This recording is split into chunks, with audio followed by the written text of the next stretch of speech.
The tie was red.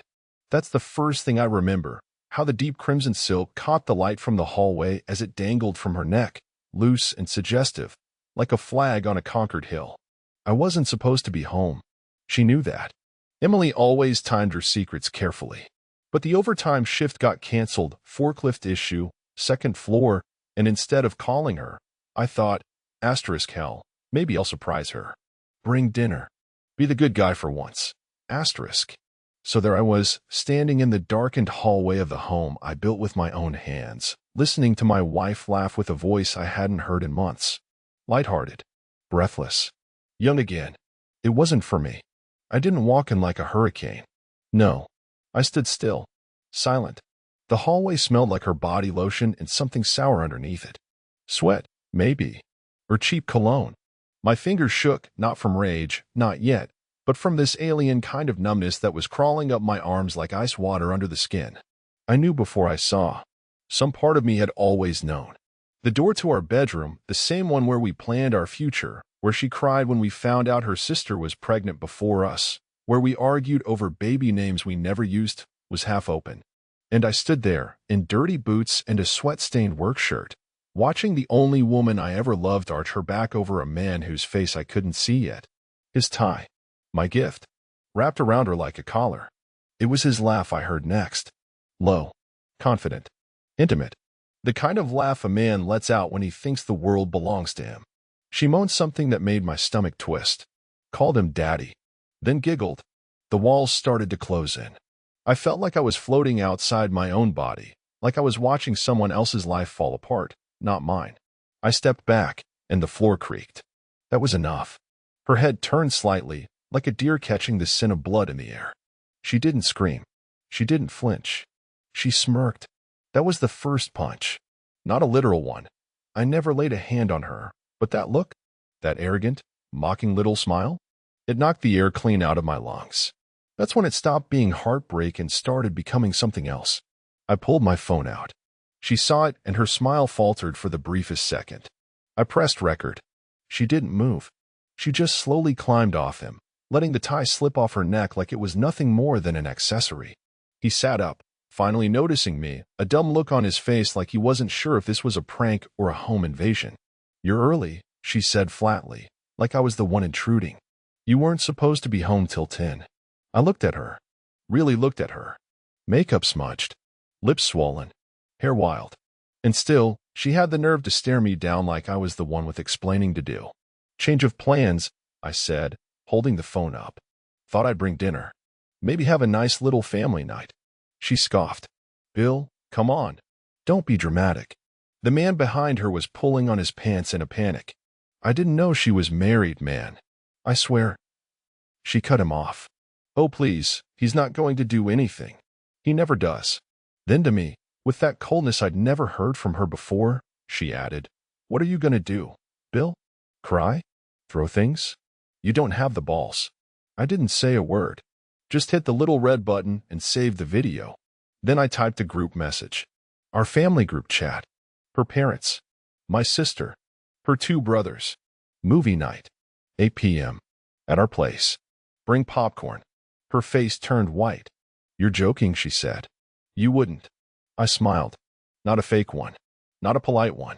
But a smile made from the pieces of a man who just realized he's been lied to, disrespected, and humiliated for God knows how long, and finally doesn't give a damn what happens next.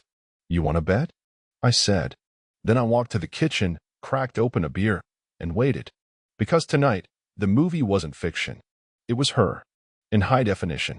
Starring in the one film she could never delete. At 7:42 p.m., the first car pulled into the driveway.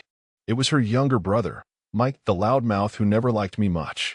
He was the kind of guy who called everyone, bro, spent his 20s couch hopping, and now worked part-time at a vape shop like it was a career. But Emily adored him. Said he had a free spirit.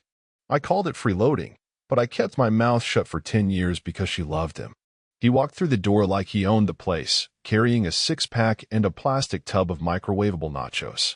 Yo, where's the screen? He called out. You setting up the projector or just using the TV? From the kitchen, I said. TV's fine. Just wait in the living room. He nodded and tossed the nachos on the coffee table like a man arriving to watch the Super Bowl, completely unaware of the emotional bomb about to go off in real time.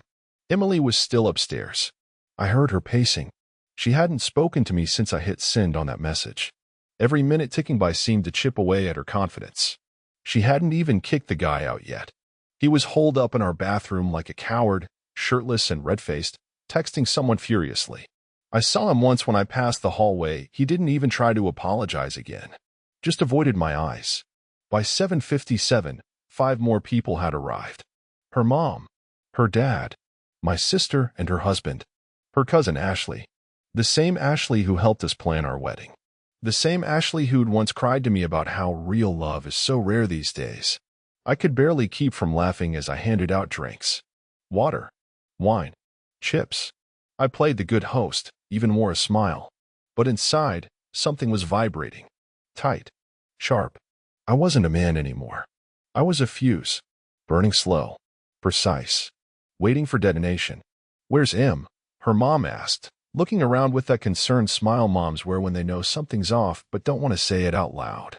"She'll be down in a sec," I said, just making herself presentable. That got a little chuckle from her dad, who was already halfway into his second beer. He always liked me. Called me steady. Said Emily needed someone who kept her grounded. I guess now we'd see how grounded she really was. At exactly 8 p.m., I grabbed the remote and muted the TV. Everyone went quiet. Emily still hadn't come down. I cleared my throat. "All right. Before we start, I just want to say thanks for coming on short notice. I know this is weird, but trust me, this is something we all need to see."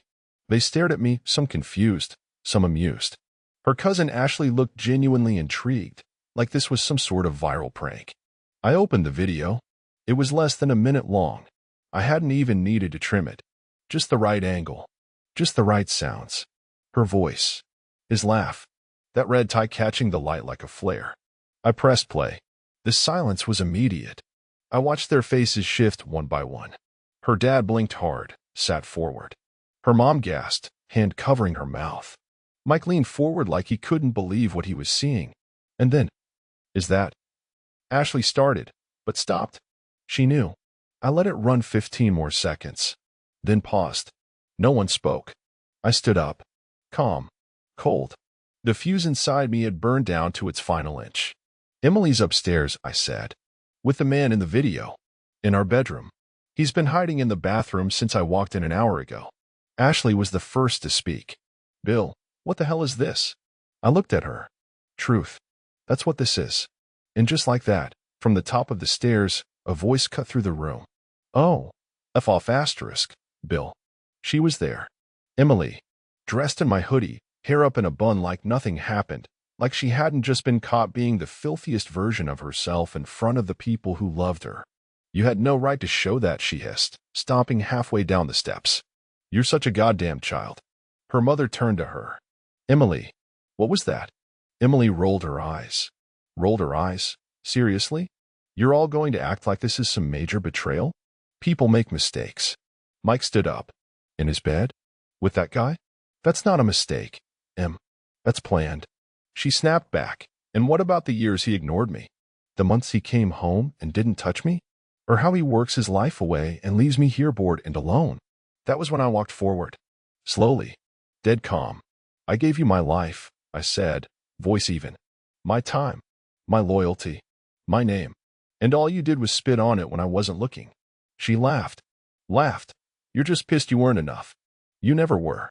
I turned to her family. "This is who you've been defending all these years." And then, for the first time, I saw her mother's face harden. Her dad stood up and walked past me without a word. Straight out the door. My sister followed. Then Ashley. Then Mike. Emily stood alone now, breathing hard. Defiant. But I saw it, the crack. The way her eyes darted, searching for someone to take her side. No one did. Not tonight. Because tonight, I didn't just show them what she did. I showed them who she really was. Emily didn't follow them out. She stood there at the top of the stairs like a failed queen watching her kingdom crumble, arms crossed, jaw locked, like she still thought she could spin this around. That's how far gone she was. Still calculating. Still posturing. Like she was waiting for someone, anyone to come back in and say, it's not that bad. But the door stayed closed. The house was dead quiet now. Only her breathing, fast and sharp, filled the space between us. Her mouth opened once, twice, but no words came out. Maybe she realized, finally, that there was no script left to read from. No performance that would work here. I walked past her without looking. I didn't say a word. Just climbed the stairs, slow and heavy, boots still caked in factory dust. I could feel her eyes drilling into me as I brushed past. I didn't stop. Didn't flinch. I opened the door to the bedroom and looked at the man still huddled in the bathroom, pants on but belt hanging loose like he didn't have the spine to finish dressing. You've got 60 seconds to get out, I said flatly. And if you make a single sound while you pass me, I swear to God I'll make it the last word you ever say in my house. He nodded like a child about to be sent home from school. No apology. No defense. Not even a word of regret. Just that blank, humiliated look of a man who thought he was invincible until he realized he was just extra. He slipped past me, eyes down, footsteps light. I didn't even watch him leave. He wasn't worth the energy. Emily hadn't moved from the top of the stairs. I didn't invite her to speak. I didn't ask for anything. I walked into the bedroom and started pulling open drawers, calmly, like I was getting ready for a weekend trip. My duffel bag from the closet. Underwear. Shirts. Socks. 2 pairs of jeans. Everything folded. Precise. My body was moving while my mind was somewhere else entirely. You're seriously just walking away? She asked, still perched above like this was some twisted negotiation. No, I said without looking at her. I walked away a year ago. Tonight, I'm just taking my stuff with me. She scoffed. Grow up. There it was. The nerve of it. The absolute audacity. I turned, slowly, and met her eyes. For the first time that night, I let her see what she'd really done. Not the performance I'd given the family, not the cold host I'd been for her betrayal, but the man who just watched 10 years of his life unravel like a cheap rug under his boots. You think this is about growing up? I said, voice low. You dragged him into our bed, Em. Into my bed. You wore the tie I gave him. You smiled when you saw me. And now you want to pretend I'm immature because I didn't scream? Because I didn't punch a wall or cry in the driveway like some broken kid. She didn't answer. I stepped closer. You've been doing this for how long? 2 months? 6? I can smell it all over the bedroom. Your perfume isn't even the same anymore. The sheets? Changed. The playlist you play in the shower? Different. You didn't think I'd notice, but I did. I just didn't want to believe it. You're exaggerating. Stop. I cut her off. Just stop lying. You're not saving anything. There's no way back from this. Her arms fell to her sides then. Finally. Like she realized she was talking to a version of me she didn't know anymore. What now? She whispered. I zipped the bag. Slid on my coat. Grabbed the ring off the dresser, mine, not hers. I wasn't about to leave that behind. I'm staying at Donnie's for now, I said. He already texted me. Said the guest room's ready. I'll get a lawyer by morning. You'll be served before the weekend. That finally broke something in her. You're divorcing me? Emily, I said slowly, this isn't a marriage anymore. You buried that with your own hands and set it on fire tonight. You're really going to throw away 10 years? Over a mistake? And there it was. A mistake. The final nail in whatever coffin we were standing in. I looked her dead in the eyes, and for the first time all night, I let my anger bleed through just enough to crack my voice. No, Emily. You threw away 10 years. I'm just the one cleaning up the mess. She didn't follow me as I walked down the stairs. Didn't beg. Didn't cry. And I realized that was the most honest thing she'd done all night. She didn't love me. Not really. And finally, after years of twisting myself into not trying to be the man she said she needed, I didn't love her either. Not anymore. The air outside was freezing, but it felt cleaner than anything inside that house. I stepped out onto the porch and closed the door behind me without slamming it. No dramatic exit. No yelling. No last look. Just the quiet, deliberate sound of a lock clicking into place, sealing off a chapter of my life like shutting a book that had been rotting from the inside out. The bag on my shoulder felt heavier than it should have. Maybe because it carried more than clothes. It carried what was left of my patience, my pride, and whatever pieces of myself hadn't already been trampled in that bedroom. Donnie's place was 20 minutes away. My hands were still shaking as I started the truck. Not from the cold. Not from fear. From the adrenaline of holding it all together. From not snapping in front of everyone. From watching her stand there like she was the victim. I clenched the steering wheel until my knuckles went white. Just drive. Just go. The roads were mostly empty. Streetlights flickered past like sentries with their heads bowed. I don't even remember making the turns. I just remember the feeling, that sharp, hollow ache behind my ribs. Not pain. Just this gaping space where something used to be. I pulled into Donnie's driveway at 8:52 p.m. The porch light was already on. He must have been watching for me. Donnie opened the door before I even knocked. My best friend since high school. We built our first treehouse together, and then wrecked his dad's truck trying to learn stick shift at 15. He wasn't a man of many words. Never had been. But the look on his face said everything. She really did it, huh? He said. I nodded once. He didn't ask for the details. Just stepped aside and let me in. The guest room smelled like cedar and detergent.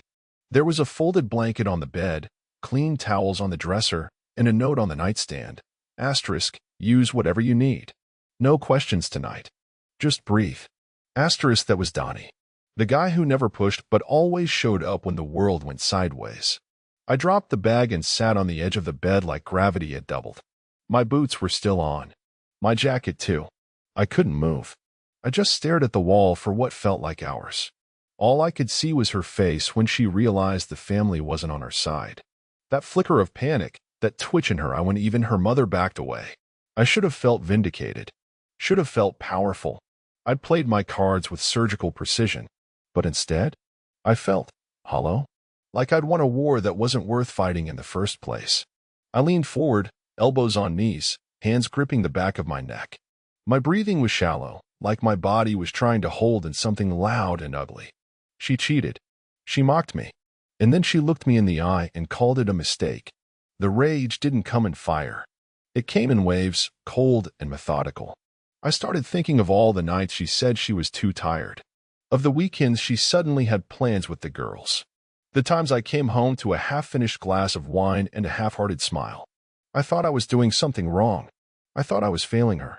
But all that time, she was failing us. And not just with some stranger. That guy? I recognized him now. The one hiding in the bathroom? His name was Travis. One of Mike's friends. Used to come over for cookouts. Sat across from me at poker night. Laughed at my jokes. Even helped me put up the Christmas lights one year when I busted my shoulder at work. That son of a bitch. She brought him into our home. Into our bed. And now I could see the full picture. How long this must have been going on. How they must have laughed about me behind closed doors. While I was working doubles. While I was planning our anniversary. While I was budgeting out how to remodel the damn kitchen she kept complaining about. That was the part that broke something. It wasn't just the betrayal. It was the disrespect. I stood up, walked to the bathroom, splashed water on my face, and looked in the mirror. My eyes were red, not from tears, but from pressure.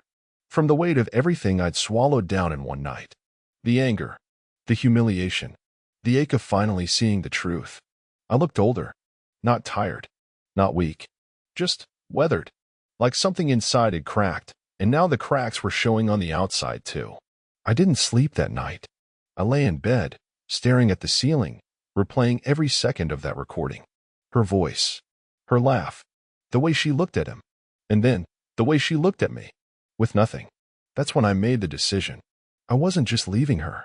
I was burning the bridge so thoroughly there wouldn't be a single plank left for her to crawl across when the dust settled. There would be no second chances. No apologies. No, let's talk. Because if there was one thing that night made clear, she never wanted a husband. She wanted a placeholder. And I was done playing that part. Morning came like a slap. The sun didn't rise, it attacked. It came through the blinds like a spotlight, lighting up everything I'd tried to bury in the dark. I sat up with a grunt, throat dry, mind already racing. There was no dream to wake from. No fuzzy line between nightmare and reality. Emily cheated. She let another man put his hands on her in our bed. And I had the footage to prove it, because I recorded it. I reached for my phone. 5 unread messages. 3 missed calls. All from her. Emily ***Bill. Please. Don't make this worse than it is. ***.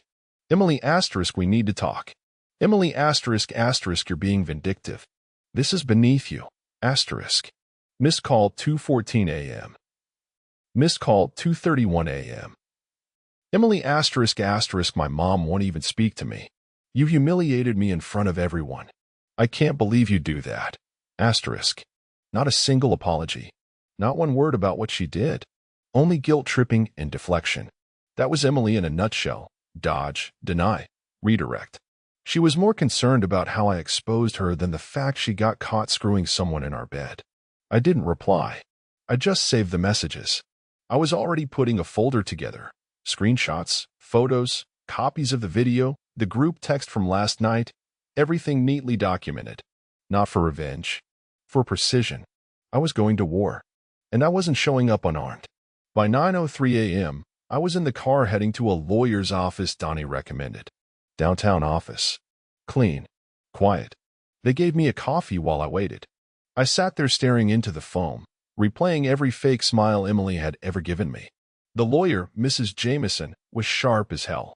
Mid-50s, no nonsense, wedding ring off, jaw set like someone who'd seen every kind of betrayal a man could bring to her desk. I laid everything out. Every message. Every fact. Every date I could remember. When I finished, she leaned back in her chair, steepling her fingers. You're not the first man to walk in here with a phone full of heartbreak, she said, but you might be the first who walked in this calm. Calm gets things done, I replied. She smiled. You're not wrong. She asked if there were kids involved. I shook my head. We tried. Once.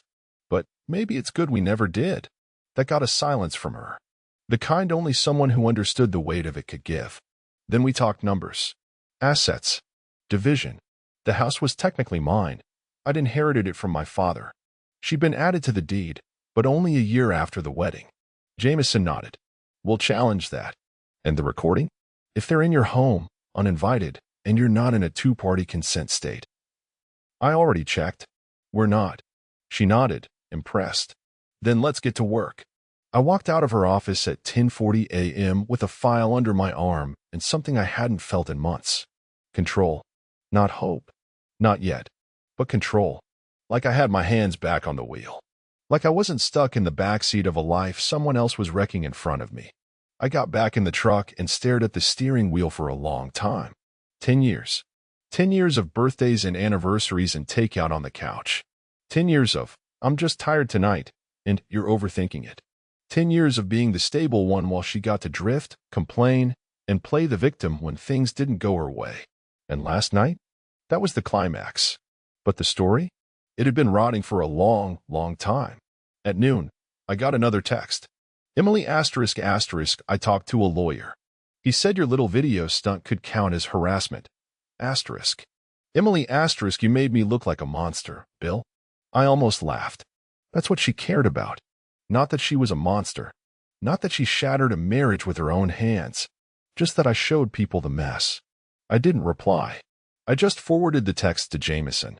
Then I opened Facebook. Changed my relationship status to separated. Took down every photo with her face in it. Changed my profile picture to one of me and my dad from back when I was still roofing with him. Before Emily. Before this entire circus. Within 5 minutes, I got messages from 3 of her friends. Are you okay? Did something happen between you and Em? She posted some vague story about betrayal. You know she's hurting too, right? I ignored all of them. Let them stew. Let her explain it. Let her write her next script, except this time. Nobody's buying the act. That night, Donnie grilled steaks and poured whiskey. Said nothing, just sat beside me while the fire cracked in the pit out back. I stared at the flames and realized I wasn't even angry anymore. I was focused. There would be no forgiveness. No dramatic reunion. No tearful conversations on park benches. Emily wanted to see what life looked like without me. She was about to get a front row seat. The first time I saw her again in person after that night was 3 days later, in the bank lobby. It was a Tuesday. I was closing our joint account. I'd called ahead, made the appointment, brought every document the lawyer told me to. I didn't expect her to be there. But there she was, already sitting down, flipping through her phone with fake calm, one leg crossed over the other like she was waiting for a brunch reservation. When she looked up and saw me, her expression didn't flinch. not even a twitch. Like she'd been rehearsing this. Her makeup was heavier than usual, probably to mask the sleepless nights. Hair freshly blown out. Dressed like she wanted to look like she had everything together, but she'd forgotten one thing. I knew the real her now. "Bill," she said, cool and polite, like we were co-workers about to sit through a budget review. "Emily," I replied with the same dead calm. I sat down across from her, dropped the folder with the bank documents onto the desk between us. The banker, a young guy who couldn't have been more than 25, walked in with his clipboard and a nervous smile. He had no idea what kind of fire he'd just stepped into. I almost felt bad for him. "Thanks for coming in," he said, as darting between us. "So you're here to close the joint checking and savings accounts?" I nodded. She smiled. "I'd like copies of every transaction from the last 90 days, I said before he could continue. "Digital and hard copies." Itemized. She blinked. "Just once." "Quick." I caught it. The banker hesitated. Sure. Yeah, that's doable. You'll both have to sign to authorize the closure and request the records." "We'll sign," I said, still not taking my eyes off her. Emily finally spoke. "Is this really necessary?" "Oh," I said, voice quiet and razor-sharp. "It's more than necessary. It's overdue." The next few minutes were paperwork. Pin scratching. Staplers clicking. Emily pretending she wasn't seething. I didn't engage. I let the silence speak. Then, as we were wrapping up, she said it. "You've made your point, Bill. Humiliating me, dragging our family into this. Was that really the mature thing to do?" I turned toward her, slow and measured. I leaned forward, folded my hands, and gave her the same look I used to give stubborn clients who tried to nickel and dime me on job estimates. "You think I humiliated you? Emily, you did that all by yourself. All I did was shine a light." She stared at me, mouth open, stunned that I wasn't crumbling, that I wasn't begging for closure or asking why. But I didn't want an explanation anymore. I wanted distance. Legal, financial, spiritual, total, asterisk. The banker handed us both receipts and excused himself with the kind of energy you see in someone running out of a burning building. When he left, Emily stood up fast and leaned in close, her voice low. "I made a mistake, all right? I was lonely. You were never home. You made me feel invisible." There it was. The classic move. The bait. The old turn it around. But I didn't bite. "You were never invisible," I said. "You were trusted. There's a difference." She opened her mouth like she had a comeback, but nothing came. She just stood there, blinking, struggling to find words that could make any of this justifiable. "I'm not angry anymore," I added. "But I'll tell you something.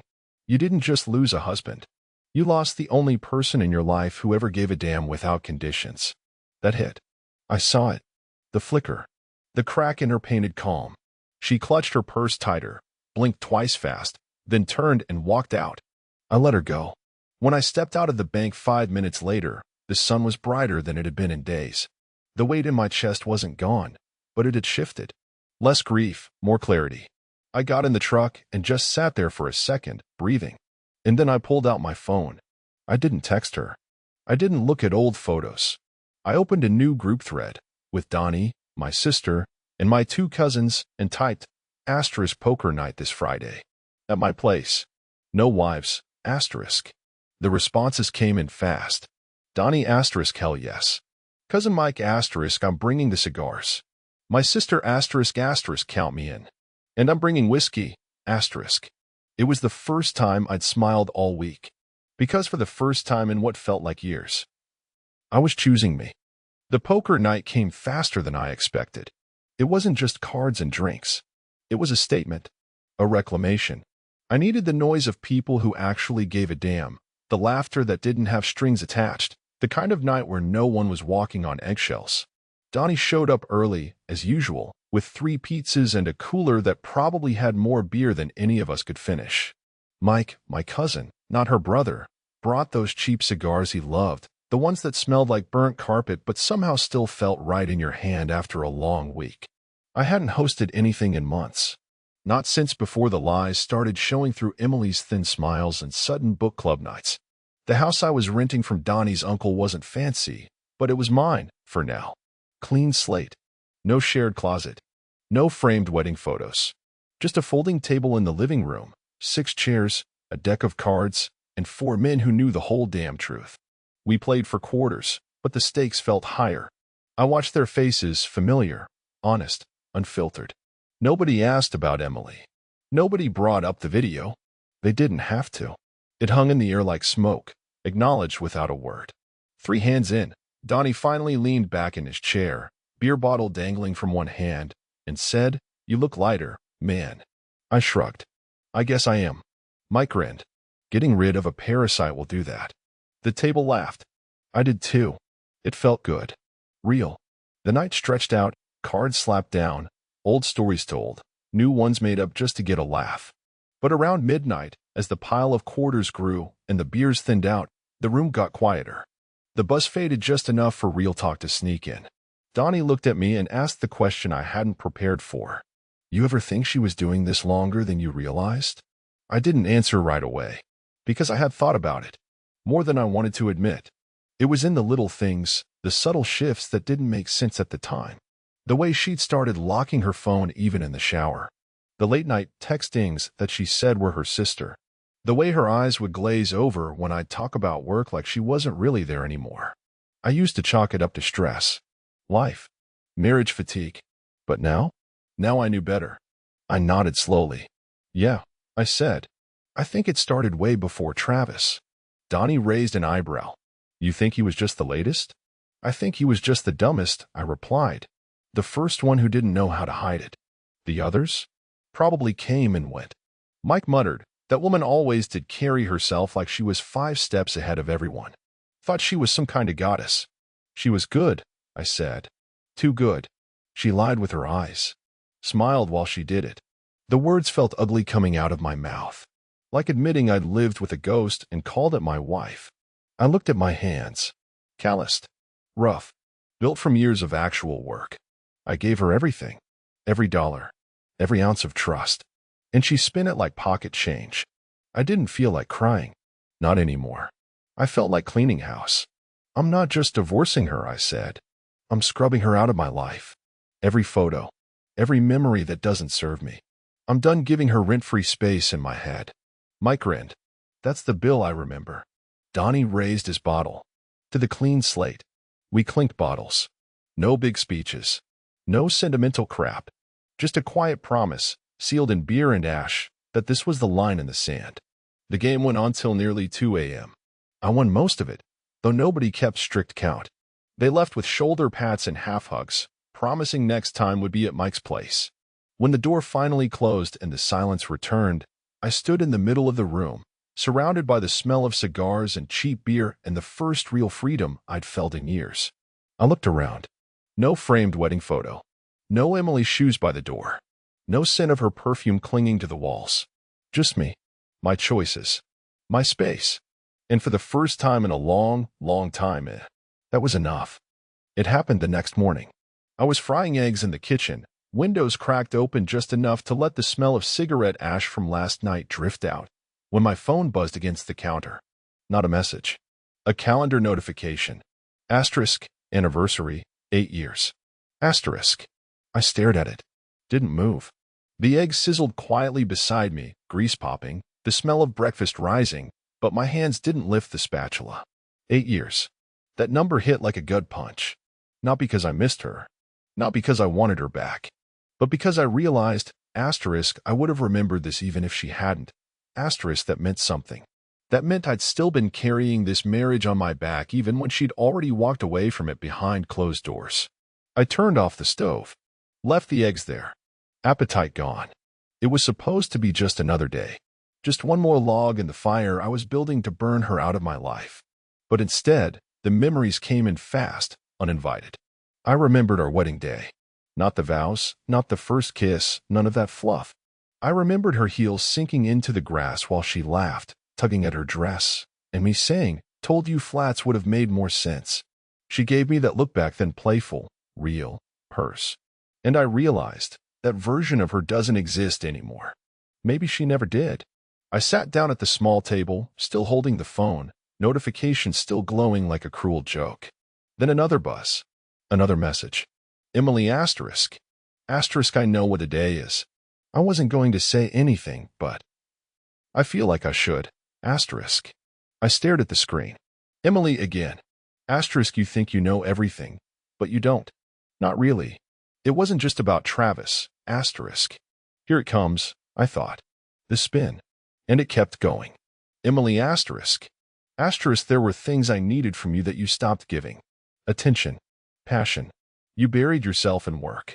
You didn't even notice when I changed my hair or when I stopped wearing your favorite perfume. You pulled away first, Bill. Asterisk. I sat back and read it twice. No apology. No ownership. Just more polished guilt-tripping, dressed up as honesty. This was what she did best, disguise betrayal as unmet needs, frame her infidelity like it was some logical reaction to my supposed emotional negligence.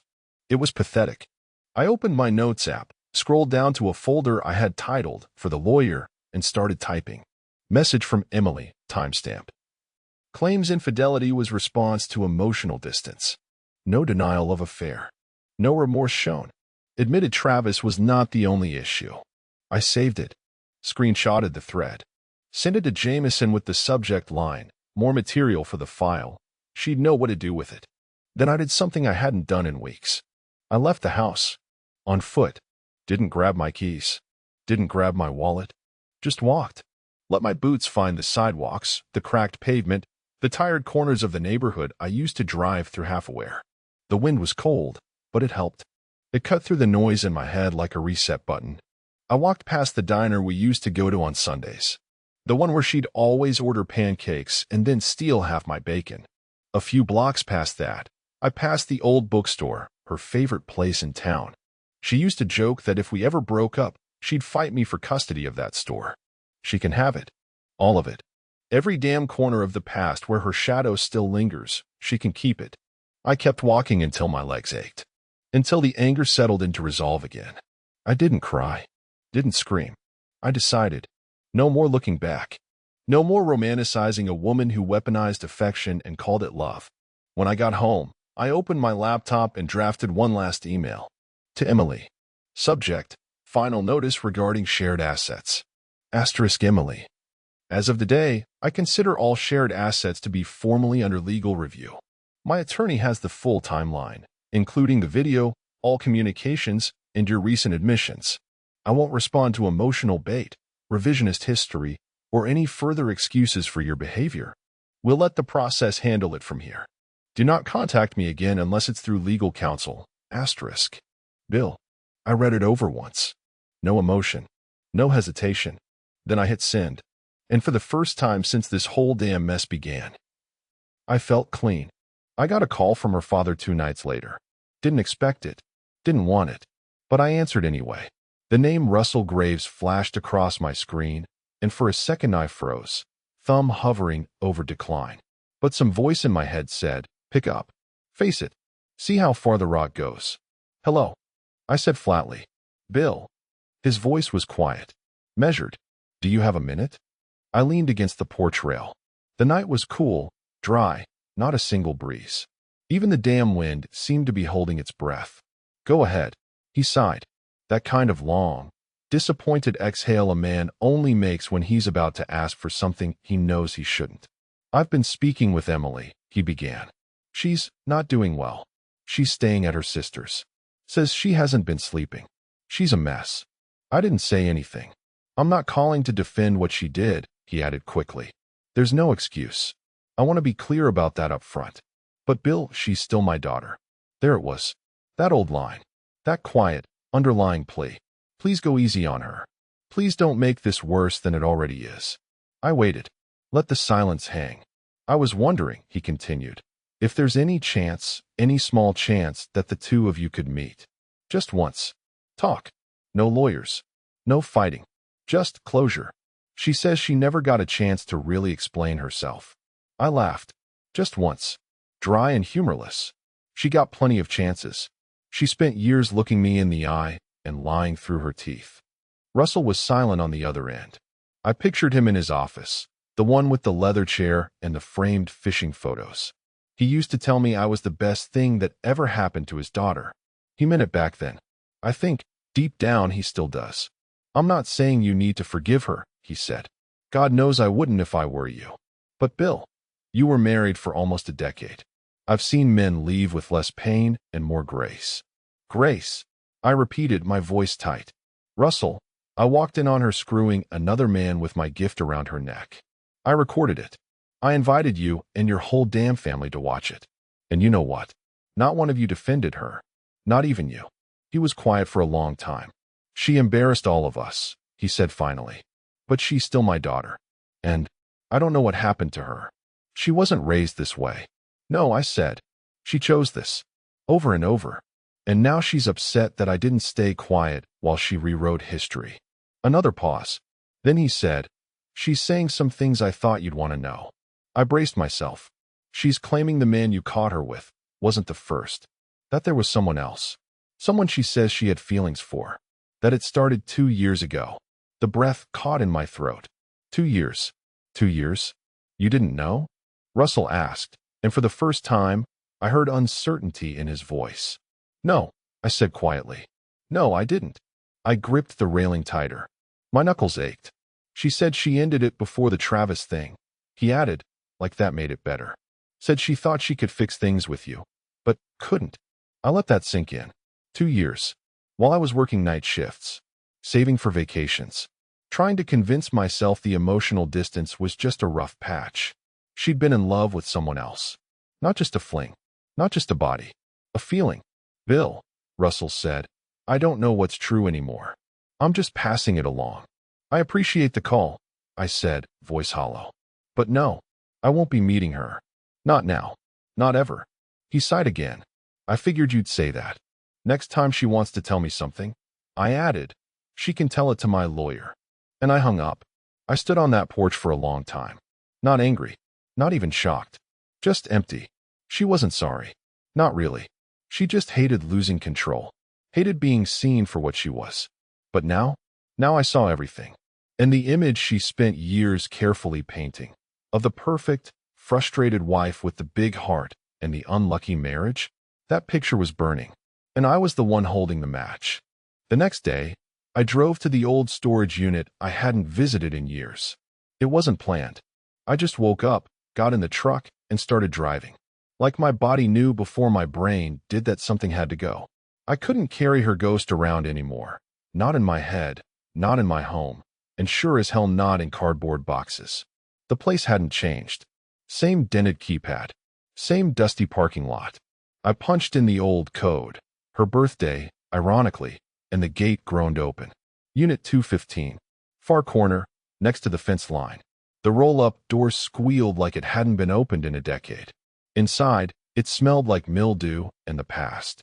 I clicked on the flashlight on my phone and scanned the space. It was all there. Wedding decor, holiday boxes, old photo albums, stuffed animals she couldn't part with. The dress she swore she'd never wear again, but still kept wrapped in dry cleaner plastic like a museum relic. It hit me then. She curated our life. Like a damn exhibit. Carefully arranged, polished, performative. For the family. For the neighbors. For her Facebook posts. But behind all that, it had been hollow for years. I started opening boxes. One by one. Cards. Anniversary notes. A scrapbook she'd made for our 3rd year. Full of movie stubs, receipts, little Polaroids where we looked like 2 kids trying hard to play house. There was a note I'd written her once after we had a fight, saying asterisk, I don't care if we struggle, as long as we're struggling together. Asterisk. She'd kept that one, pressed flat between 2 dried roses. What a joke. I stared at it for a long time, then tossed it back in the box. Grabbed another. This one had the framed canvas of our wedding photo. The one that used to hang in our bedroom. Her in white. Me in a tux that didn't fit quite right. Both smiling like we hadn't yet learned how cruel the years could be. I sat down on the cold concrete and set the photo beside me. It was quiet in that unit. Still. And it hit me that this space had held more truth than our house had in years. Here, things stayed exactly where you left them. No pretending. No lying. Just dust and time. I pulled out my lighter. The one I used to carry back when I smoked. I thought about burning it all. Right there. Wedding photo, letters, her stupid novelty apron that said asterisk, kiss the cook, even if he burned it. Asterisk, I imagined the flames, the ash, the clean break. But I didn't. Not because I wanted to save any of it, but because I realized something worse. None of this mattered anymore. Burning it wouldn't undo the lie. Keeping it wouldn't preserve the truth. It was just stuff. Dead pieces of a story that had already ended. I stood up, grabbed a Sharpie from the glove box, and scrawled on the side of each box, "Toss." Then I locked the unit. Told the front desk to schedule a full junk clear-out. And just like that, I walked away from a decade. That afternoon, I went to the barber shop. Nothing dramatic. Just a trim. A reset. The old guy who cuts my hair, Larry, looked at me in the mirror and said, "You look different." "I feel different," I told him. He nodded. "Whatever she did, you're better off." I didn't ask how he knew. Small town. Word travels. Later that night, I went home, poured a whiskey, and opened my laptop. No messages from her. No emails. No missed calls. Silence. Perfect, golden silence. I clicked open the document from my lawyer, draft copy of the divorce filing. It was all there in black and white. Irreconcilable differences, division of assets, video evidence on file, correspondence cataloged. And at the bottom, petitioner seeks sole retention of property and financial accounts due to spousal misconduct. I scrolled down, hovered over the signature field, and clicked. Asterisk signed. Bill Graves, asterisk. Done. Finality didn't feel like fireworks. It felt like a locked door. And this time, the key was mine, and mine alone. 2 days after signing, I got an envelope in the mail. Not from her. From her lawyer. Inside, a single sheet of paper, folded perfectly, and a cheap USB stick taped to the corner. The letter was short, barely a paragraph. My client requests that you view the attached video before proceeding with finalization. She believes it may offer clarity regarding certain misunderstandings. Misunderstandings? I nearly threw the damn thing out. But curiosity's a vicious animal. It doesn't bark, it just lingers. I stared at that USB for hours. I paced. I poured whiskey. I cursed myself for even thinking about plugging it in. But I did.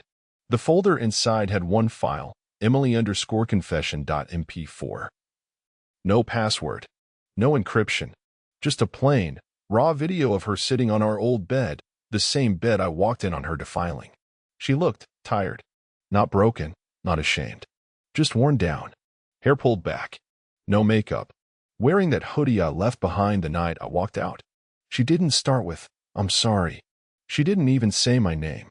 She just looked straight at the camera and said, "There's more than you know." And then, like a dam cracking, she talked. 21 minutes straight. She admitted Travis wasn't the first. There had been another. A coworker. Someone from her office, her emotional affair, she called it. Said it lasted almost a year. Said he was married too. That they never went all the way, but that she wanted to. That she loved him. Then she found out he was never going to leave his wife. She said that's when something in her snapped. That she started testing boundaries. That she wanted control, wanted to feel power again. And that's when Travis happened. She called it revenge, not against me, but against the version of herself she hated being. The devoted wife. The obedient little thing. She said, I needed to destroy something. And it happened to be us. Not once did she cry. Not once did she say she loved me. Not once did she say she regretted it. Only, you were kind. But I resented you for it. That line stuck in my ribs like glass. The video ended. Screen went black. I sat there in silence for 10 full minutes, the kind of silence where even your heartbeat feels too loud. And then I stood up, walked into the kitchen, dropped the USB into the garbage disposal, hit the switch. The sound was violent, metallic, final. And then I breathed, long and deep. She wanted me to understand, but she forgot. I already did.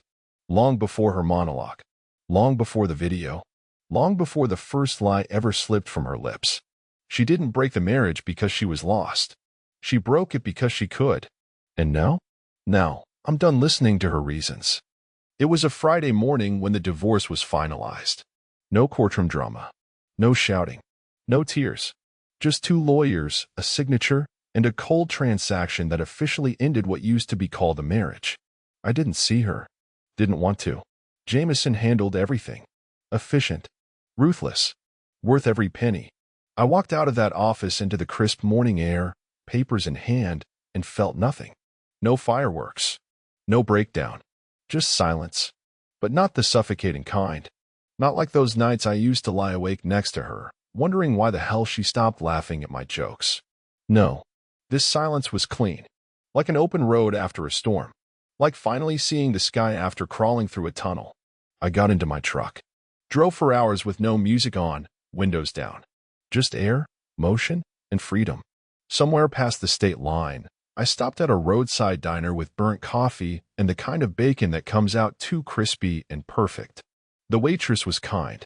Called me Han, without meaning anything by it. I didn't tell her I just ended a decade-long lie. I just asked for eggs over medium and toast. She smiled, poured my coffee, and moved on. That right there was enough.